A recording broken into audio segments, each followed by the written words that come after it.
Hello everyone. स्वागत है आप सभी का एक इम्पोर्टेंट सेशन जिसका नाम है रिसर्च एनालिस्ट। तो आप सभी एक रिसर्च एनालिस्ट बनने की कोशिश कर रहे हैं और इसीलिए आप यहाँ पर हैं बिकॉज यू वांट कि हम एक एग्जाम जो NISM क्रिएट करता है, NISM कंडक्ट करवाता है, उसको हम क्लियर करना चाहते हैं। तो हम एक सीरीज शुरू कर रहे हैं और उस सीरीज के अंदर हम पूरे के पूरे टोटल चैप्टर्स, ठीक है, और सेकेंड थिंग हम उससे related MCQs and third thing हम उससे रिलेटेड कुछ प्रैक्टिस सेट्स हम इसके अंदर करेंगे। ठीक है, तो हम सारे के सारे चैप्टर्स कवर करने वाले हैं, हम MCQs कवर करने वाले हैं, प्रैक्टिस सेट्स कवर करने वाले हैं। सो आप इस पूरी वीडियो के साथ बने रहिए। So this is the research analyst Arya module है और हम चैप्टर 1 जो है करने वाले हैं। ठीक है, तो मैंने यहाँ पे चैप्टर का नाम बेसिकली नहीं लिखा है, नाम उस चैप्टर का है इंट्रोडक्शन ऑफ रिसर्च एनालिस्ट, लेकिन यहाँ पे बेसिकली मैं इस चैप्टर के अंदर और जो भी चैप्टर हम पढ़ते हैं, NISM जो भी चैप्टर हमें देता है, उस चैप्टर का एक बेसिक मोटिव क्या होता है, उसके अंदर हम क्या चीज सीखने वाले हैं, वो हर चीज उस चैप्टर के अंदर डिफाइन होती है। जैसे यहाँ पे अपने रोल के बारे में पढ़ेंगे, उसकी रिस्पॉन्सिबिलिटीज के बारे में पढ़ेंगे, उसके स्किल्स यू एक्चुअली नीड, आपको क्या ऐसी जरूरत है कि आपको हर एक कंपनी का एनालाइज यहाँ पे करना पड़ेगा। ठीक है, सो ये मॉड्यूल उनके लिए मैं नहीं बनाना चाहूंगा जो सिर्फ और सिर्फ एग्जाम ओरिएंटेड काम करना चाहते हैं, जो अपने लाइफ को आगे बढ़ाना चाहते हैं, साथ ही साथ एक डिटेल एनालाइज करना चाहते हैं हर एक चीज को, हम उसके बारे में भी क्या करेंगे, यहाँ पे ध्यान देंगे। ऑलराइट, हम एक एक चीज को ध्यान से समझने वाले हैं, काफी सारी चीजें, प्रैक्टिकल क्वेश्चंस, ठीक है, जो कि एग्जाम में आते हैं, केस स्टडीज, ठीक है, कुछ ऐसे केस स्टडीज भी देखेंगे, वो भी अपने यहाँ पे क्या करेंगे, कंप्लीट करेंगे। ठीक है, तो अगर मैं एग्जाम की बात करूं तो आपका जो एग्जाम होता है वो कैसे होता है वो मैं आपको बताता हूं।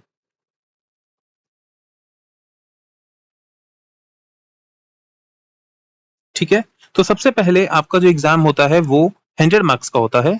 ठीक है, और इसके अंदर बेसिकली हम कहते हैं कि 0.25 नेगेटिव मार्किंग होती है ऑन रॉन्ग क्वेश्चन, और उसके बाद आपको 60 मार्क्स लेके आने होते हैं।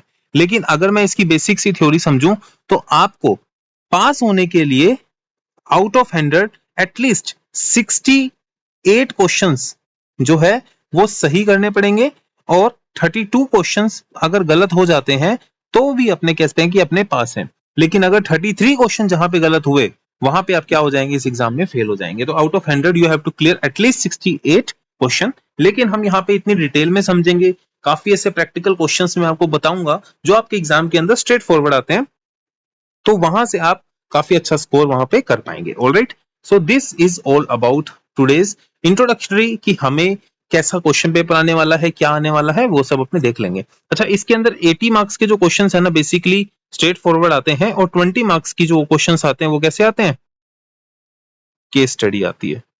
ठीक है, वो केस स्टडी भी अपने चैप्टर आगे जो है वो चैप्टर में पढ़ने वाले हैं। Alright, so again I am introducing myself, I am Pravesh Bansal. So let us start with the topic.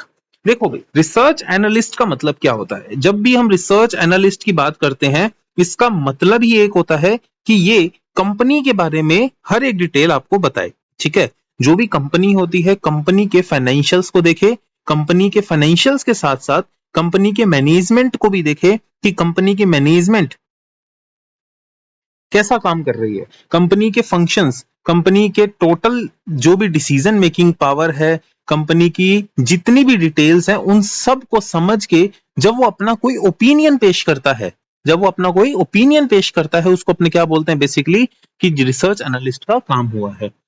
बड़े बड़े जो कंपनीज हैं वो बेसिकली जैसे म्यूचुअल फंड्स हैं या फिर कोई LIC है, ये सभी क्या करते हैं, जिस भी कंपनी में निवेश करना होता है उस कंपनी से पहले क्या करवाते हैं, रिसर्च एनालिस्ट उसकी रिपोर्ट तैयार करते हैं। ठीक है, ये एक ऑथराइज पर्सन होता है जो कि सेबी द्वारा रजिस्टर्ड किया जाता है। सेबी में क्या होता है, रजिस्टर्ड होता है। सेबी का मतलब क्या है, security exchange board of India, जो कि एक स्टैट्यूटरी कॉर्पोरेशन है।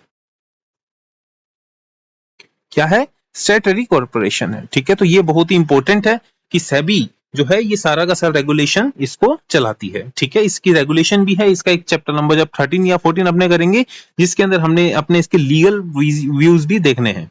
ऑलराइट, चलिए सबसे पहले बात करते हैं रिसर्च का मतलब क्या हुआ। बेसिकली डाटा को इकट्ठा करना, और एनालाइज का मतलब होता कि उसको प्रोसेस करके एक डिसीजन को लेके आना कि क्या इस कंपनी के अंदर निवेश किया जा सकता है, क्या आने वाले टाइम में कंपनी अच्छा परफॉर्म करेगी या ये परफॉर्म नहीं करेगी, इसके बारे में डिटेल लेना। ठीक है, अगर रेगुलेटरी एंगल देखा जाए तो SEBI RA regulation, RA is one who paid to offer research service full time और पार्ट टाइम। देखो कोई भी रिसर्च एनालिस्ट फुल टाइम भी हो सकता है और कोई भी रिसर्च पार्ट टाइम भी हो सकता है। ठीक है, 2020-21 के अंदर एक नोटिफिकेशन आता है जिसके अंदर जो भी व्यक्ति सीए है, सीएस है या सीएमए है, ये भी क्या कर सकते हैं, पार्ट टाइम रिसर्च एनालिस्ट का वर्क कर सकते हैं। ठीक है, अगर मैं हमारी वीडियो की बात करूं तो इसके अंदर आपने जैसे कि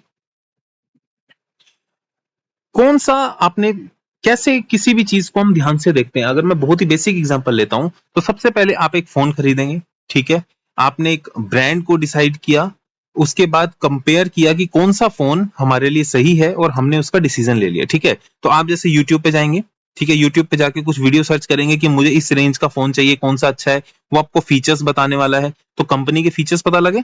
ठीक है, उसमें से अगर आप जैसे पुराना कोई यूज कर रहे हैं तो वैसा फीचर नहीं, आप कोई नए फीचर की तरफ जाएंगे तो आपने ब्रांड शॉर्टलिस्ट किया, फिर उससे रिलेटेड कंपेयर किया कि उस ब्रांड के अंदर कौन सी चीज सबसे बढ़िया है वो किया, और उसके बाद आपने डिसाइड किया। ठीक है, तो आरए वैसा ही काम करता है स्टॉक्स और कंपनी के साथ, लेकिन फोन के अलावा। ठीक है, तो लेट अस डिस्कस कि किस प्रकार का डाटा जो है वो यूज करता है। तो इट इज इंपॉर्टेंट पॉइंट, तो आप इसको ध्यान से जरूर देखना।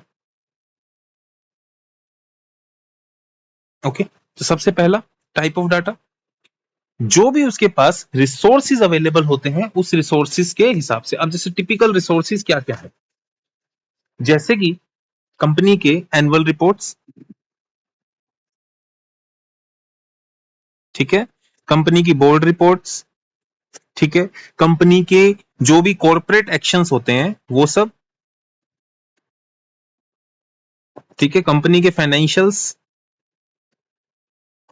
ठीक है, या फिर कंपनी के इंटरनल मैटर्स, जैसे किसी सप्लायर से बात करना, कंपनी के कस्टमर से बात करना, कि उनके रिव्यूज लेना कि कंपनी का किस तरीके से फंक्शन चल रहा है। ठीक है, तो ये सभी जो है कंपनी का रिसोर्सेज हम यूज करते हैं। अगर आप बात करें मैक्रो इकोनॉमिक्स की तो आरबीआई, गवर्नमेंट जो डाटा रिलीज करती है वो यूज करती है। ठीक है, ग्लोबल डाटा के अंदर आईएमएफ, वर्ल्ड बैंक, एबीडी यानी कि एशियन डेवलपमेंट बैंक या सिमिलर बॉडीज जो भी डाटा करती है वो सभी डाटा हमारे लिए क्या है, इंपॉर्टेंट है।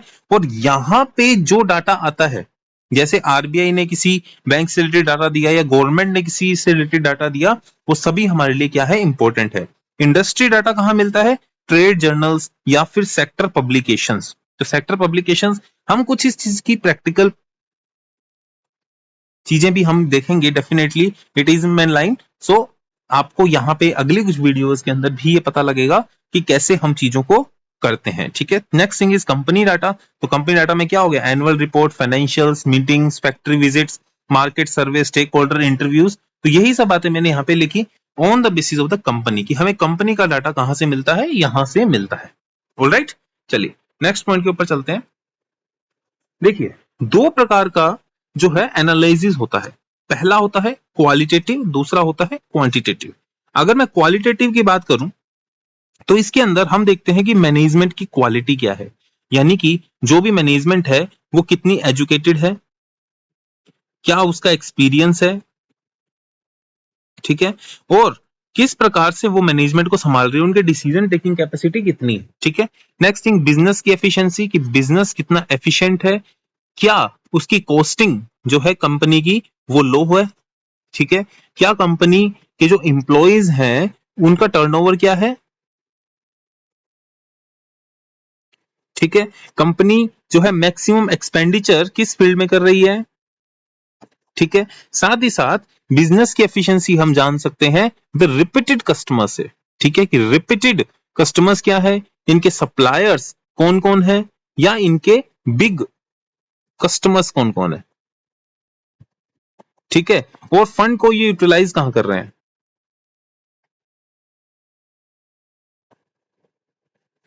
तो ये सब चीजें यहाँ पे इंपॉर्टेंट है। कॉम्पिटेटिव एज मतलब क्या है कि जैसे इसके कंपटीशन के अंदर अगर कोई भी है, एग्जाम्पल के तौर के ऊपर जैसे पार्ले है और इसके कॉम्पिटिटर में है ब्रिटानिया, ठीक है। तो अब दोनों कॉम्पिटिटर के बीच में इसके प्रोडक्ट की क्वालिटी, इसका मार्केट शेयर, इसके और अपने बात करें कि इसके जो कॉस्टिंग है, इसका जो प्रॉफिट्स है, ये सब चीजें हम क्या करेंगे उसको ध्यान में रखते हुए कंपनी का फ्यूचर एक एस्टिमेशन डिसाइड होता है, जिसके अंदर से हम काफी सारे फैक्टर्स यूज करते हैं कि उसकी रिस्क फ्री रिटर्न्स क्या मानेंगे हम, कितना रिस्क फ्री रिटर्न आज के टाइम में है और कितना हम इसके अंदर रिस्क ले सकते हैं, ठीक है। तो हम जो क्वालिटेटिव बेसिकली हम नेचर कर रहे हैं, ये हम एक प्रकार का फंडामेंटल एनालिसिस कर रहे हैं, है ना। हम एक प्रकार का फंडामेंटल एनालाइज कर रहे हैं कि किस तरीके से कंपनी का कंपटीशन मार्केट के अंदर चल रहा है। वहीं पे अगर मैं क्वांटिटेटिव की बात करूं, क्वांटिटी क्वांटिटी यानी कि एक तरीके से टर्म इन द वैल्यू, है ना। तो वहां पे अपने क्या करते हैं, क्वांटिटी चेक करते हैं, उसकी कॉस्टिंग, उसकी प्रॉफिटेबिलिटी, उसकी रिस्क मैट्रिक्स। क्लियर होगी बात। तो यहां से इन दोनों के कॉम्बिनेशन से हम ये चीज चेक करेंगे कि दोनों के बीच में क्या है। तो क्वालिटेटिव, क्वालिटी मतलब उसकी क्वालिटी कैसी है, उसके कंपटीशन एज क्या है, उसके कल्चर कैसा फॉलो करता है, कितना अच्छा माहौल है, कितने अच्छे तरीके से उसके वर्कर्स काम कर रहे हैं।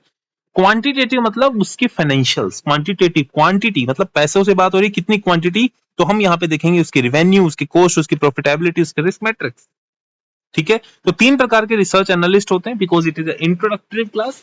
तो आपको थोड़ा सा यहाँ पे मैं एक बेस दे रहा हूं कि हम आने वाले चैप्टर्स में कैसे पढ़ेंगे, ठीक है। तो बहुत ही अच्छी बुक है, NISM की जो बुक है सीरीज 15, तो ये बहुत ही बेहतरीन बुक है और इसके अंदर कोई भी ऐसी बात नहीं लिखी इन्होंने जो एक ऑथेंटिक ना हो, ठीक है। सारी बातें फुल ऑथेंटिक, ठीक है, कोई भी ऐसी बात नहीं लिखी इन्होंने, फुल्ली ऑथेंटिकेट बुक लिखी है। तो टाइप अगर मैं बात करूं तो कई ऐसे लोग होते हैं, ध्यान से समझना।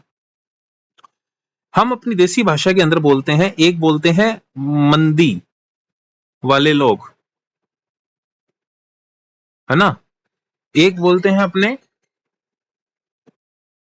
तेजी वाले लोग, ठीक है। तो बायर्स, बायर साइड, तो ये तेजी देखते हैं हमेशा, है ना। तो सिमिलरली सेल साइड की अगर मैं बात करूं, हु दे वर्क फॉर, किसके लिए काम करते हैं, for the brokers, investment banking firms, जो ऐसे रिसर्च एनालिस्ट हैं जो हमेशा सेल साइड की अच्छी कॉल देते हैं, कंपनी को अच्छे से समझते हैं। जब वो रिपोर्ट के अंदर गए, जैसे पब्लिश की गई report with buy sell house hold call price targets, यहां पे ये रिपोर्ट जाती है, ठीक है, पब्लिकली जाती है, buy hold share call price targets जो भी डिसाइड करना होता है, जैसे कि न्यूज के अंदर, मीडिया के अंदर आते हैं ना वो सब। लेकिन अगर मैं बात करूं तो ब्रोकिंग और इन्वेस्टमेंट बैंकिंग फर्म्स में जो रिसर्च एनालिस्ट होते हैं वो सेल साइड वाले सोच के होते हैं, ये सेल साइड की ज्यादा कॉल वो देते हैं कि ठीक है ये हमें बेचना चाहिए। अगर बाय साइड की बात करूं तो कौन होते हैं वो, mutual funds, hedge funds, pension funds, AIF, FPI, ठीक है। और ये क्या होती है, हमेशा इंटरनल रिपोर्ट होती है, ठीक है, only for the fund manager, not for public, क्योंकि पब्लिक को अगर पता लग गया तो पब्लिक सेम शेयर खरीद के ही अपना क्या कर लेगी, प्रॉफिट इंक्रीज कर लेगी, ठीक है। तो ये इंटरनल मैटर है बाय साइड। इंडिपेंडेंट अगर मैं बात करूं तो जैसे कि आप इंडिपेंडेंट रिसर्च एनालिस्ट बनना चाहते हैं तो sold on the subscription to investor, institution, regulator and exchange, यानी कि जैसे ही आप रिसर्च एनालिस्ट बनते हैं तो आप अपने लेवल पे रिसर्च एनालिस्ट बन सकते हैं और उसके बाद अपना काम कर सकते हैं। ऑलराइट, तो सोल्ड ऑन द सब्सक्रिप्शन, किसी इन्वेस्टर को सब्सक्रिप्शन के ऊपर देना, ये सब चीजें। अगर मैं बात करता हूं कि 3 एरिया के अंदर जो है रिसर्च एनालिस्ट जॉब करता है, पहला इकोनॉमी, इंडस्ट्री एंड कंपनी। हम इन तीनों के बारे में बहुत ही डिटेल में पढ़ेंगे, इसके ऊपर पूरा एक चैप्टर है, इसके ऊपर पूरा एक चैप्टर है, इसके ऊपर पूरे 2 चैप्टर है।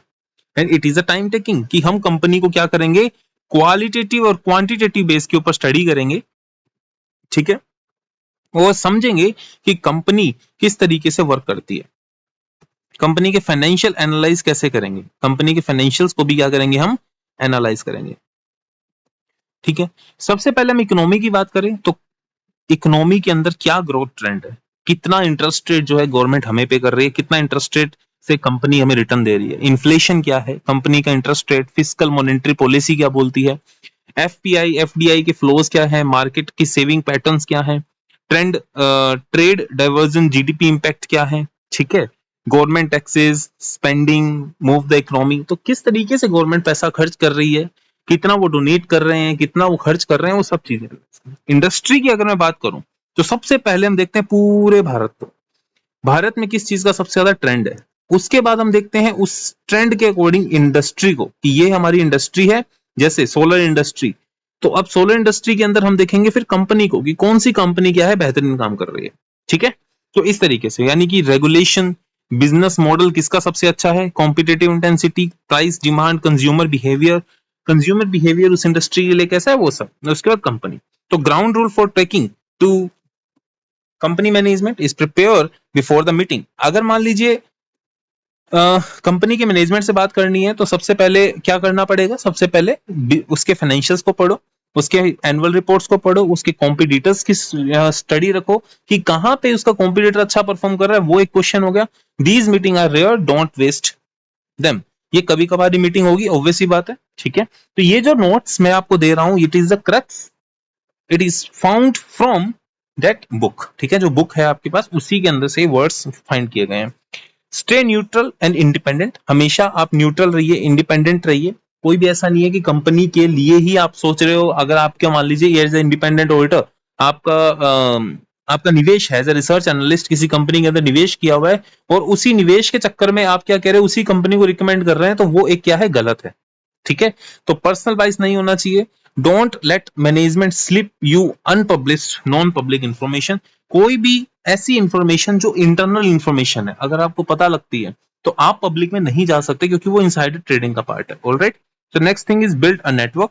The most popular connectivity isn't always the CEO, ठीक है। तो मिड लेवल पर्सन जो होते हैं वो डेली ऑपरेशंस देखते हैं, सप्लायर, कस्टमर, उन सबको भी जानना जरूरी है, उन सबके व्यूज भी क्या रखते हैं, इंपॉर्टेंट पार्ट रखते हैं। Come on with sharp and specific question. The question should be specific. Specific questions क्या होते हैं वहां पे पूछने चाहिए, ताकि आप इजीली क्या कर सके, कम्युनिकेट कर सके, ठीक है। द मैनेजमेंट में ओवरसेल द स्टोरी, यानी कि मैनेजमेंट जो होती है वो प्राइस को ऊपर करने के लिए हमेशा एक बहुत ही क्रिस्प स्टोरी जो है वो बोलती है, ताकि उनके शेयर्स के प्राइस बढ़ जाएं। अगर आप बात करें कि क्लाइंट को रिपोर्टिंग करने के लिए कुछ गोल्डन रूल्स मैं आपको बताता हूं। पहला, sticky the fact not personal optimism. कुछ भी आपका पर्सनल ऑप्टिमिज्म नहीं होना चाहिए, आप हमेशा फैक्ट्स को देख के बात करें। कीप लैंग्वेज सिंपल रखनी है आपको, कोई भी ऐसे जार्गन ऐसे घुमा फिरा के बात नहीं करनी है। Disclose the conflict of interest, कि आप पर्सनली इस शेयर को होल्ड नहीं करते हो। एजम्पशन क्लियर होना चाहिए। बेस्ट प्रैक्टिस क्या है, record management client conversation only with their consent. अगर उनकी कंसेंट हो तो उनकी कन्वर्सेशन को रिकॉर्ड करके भी आप प्रेजेंट कर सकते हो। Skill set checklist for good RA. अगर आप एक अच्छे आरए बनना चाहते हैं तो चेकलिस्ट क्या है बताइए। सबसे पहला क्या है, comfortable with the number and strong Excel data tool. आपको एक्सेल बहुत अच्छे से आनी चाहिए, ठीक है। प्लस आप नंबर के मामले में स्ट्रॉन्ग होने चाहिए, यानी कि आपको रेशियोज प्लस कंपनी के फाइनेंशियल्स रीडिंग आनी चाहिए। Solid grip on financial concept and the statement reading. Curious detail oriented methodology mindset and sharp questionability and strong written and verbal communication, ठीक है। तो अगर मैं बात करता हूं तो इस पूरे चैप्टर में से बेसिकली 5% का क्या रहता है, क्वेश्चन रहता है। तो मतलब हम मान के चलिए 1 से 2 क्वेश्चन हम क्या कर सकते हैं इस चैप्टर में से एक्सपेक्ट कर सकते हैं, ठीक है। ओनली 1 और 2 क्वेश्चंस, जो कि बहुत ही क्या होते हैं, हम बोलेंगे इजी लेवल होता है। तो हर एक चैप्टर के बाद मैं आपको जरूर बता दूंगा कि कितने क्वेश्चन आने की संभावना है और उसमें से वो इजी लेवल है या हार्ड लेवल रहेगा, ठीक है। तो मोस्ट इजीएस्ट लेवल जो है इसके अंदर रहने वाला है, आपका क्वेश्चन इसमें से आएगा, ठीक है। ये एक इंपॉर्टेंट पार्ट है, आप इसको जरूर पढ़िए। क्वालिटेटिव या क्वांटिटेटिव, क्वालिटेटिव मतलब और क्वालिटेटिव मतलब क्या होता है, ये आप थोड़ा ध्यान से पढ़ लीजिएगा। इसमें से क्वेश्चन आता है, एक क्वेश्चन आ सकता है इसमें से कि बाई साइड का जो म्यूचुअल फंड वो कौन सा फंड है या कौन सा है जो बाई साइड वाले रिसर्च एनालिस्ट को ध्यान में रखते हैं, तो वो ये रखते हैं। ऑलराइट, चलिए। तो सबसे पहला क्वेश्चन क्या है, रिसर्च रेफर टू व्हाट, ठीक है। तो पहला क्या, interpretation number two reach the decision, नहीं। Gathering information from various sources publish by sell meeting, तो gathering the information from various sources. Which of the following bodies of the research analyst most likely approach for the global economic data. तो global economic data अगर लेना है तो definitely उससे क्या लेंगे, अपने वर्ल्ड बैंक से लेंगे। Alright, next point, research analyst working for the mutual funds. तो म्यूचुअल फंड्स के लिए अगर वो वर्क कर रहा है तो अपने कौन होगा, by side analyst. Sell side analyst reported typically किसको करेगा वो? Published publicly with recommendation and the price targets. ठीक है, यही इसका आंसर जो अपने पीछे देखा। इसके बाद करें, an independent research analyst client can include all of the following except, सभी को इंक्लूड करता है except institute investor stock exchange only analyst.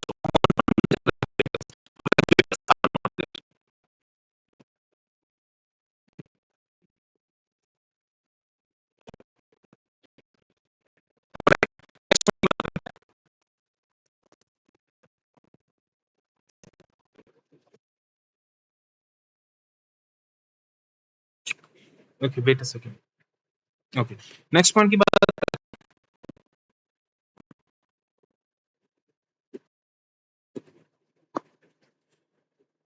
studying the company brand strength, management capacity and the employee competence fall under which type of the analysis?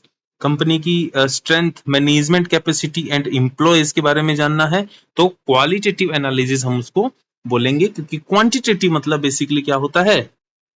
Company के financials को जानना। Next point क्या है? If the company management share information that is not available publicly and ethical RA should use it immediately, share it once with the top management, decline it since RA may not accept a non-public information and must remain neutral, publish it right away in account। तो क्या होगा? decline it, क्योंकि वो information publicly नहीं दे सकता। ठीक है, recording a conversation with the company management with the prior consent has to be taken, prior consent उनकी क्या करनी पड़ेगी? लेनी पड़ेगी। ठीक है, तो this is the chapter 1 completed and thank you very much। Chapter 2 will be dropped you soon. So I hope you like, share and subscribe my video and press the bell icon also. Thank you very much. Signing off, Parvesh Bansal।